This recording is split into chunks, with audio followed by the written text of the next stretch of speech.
Oi, meu nome é Fabiano, eu sou pai do Diego. O Diego tem 3 anos e desde que ele nasceu a gente diagnosticou que ele era deficiente auditivo. Aos 7 meses ele fez um implante coclear da marca Cochlear e hoje esse implante dá para ele uma qualidade de vida muito boa, fazendo com que ele tenha contato com os amiguinhos, viva uma vida normalmente. Como que é seu nome? Diego. Quantos anos você tem, Diego? 3. 3 anos? O que você gosta de fazer?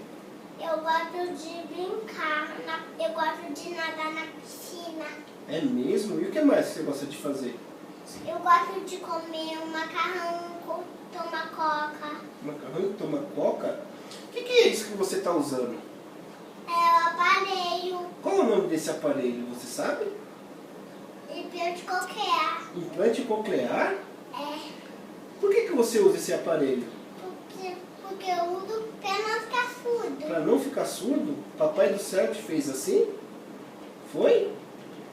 É mesmo? E qual é? O papai do céu vai arrumar o trabalho do meu pai pra ficar novo. Pra pagar minha escola. Ah, é? Nossa, como você fala bastante. Eu fiquei sabendo que você gosta de cantar, é verdade? É. Que música que você gosta de cantar? Assim você mata o meu papai. É mesmo? E a música do Michel Teló, Ai Se Eu Te Pego, você sabe cantar? Eu te pego. Então levanta aqui e canta pra mim ver você dançando. Ai, se eu te pego, ai, se eu te pego, delícia, delícia, assim você me mata.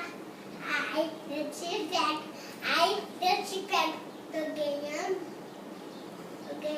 pra ir no avião. Tá ganhando pra ir no avião? Que história que é essa? Não entendi que história que é essa. Hein? Ah, tá com vergonha. Diego, como que é a música do Tchutchá? Eu quero tchu, eu quero tchá, eu quero tchá, tchá, tchá, tchá. E a do Marreco? Eu levei uma régua no caso tchá, tchá, tchá. Me ensinou a dançar o tchá, tchá, tchá. Um pezinho pior, um pezinho pior. O rebo.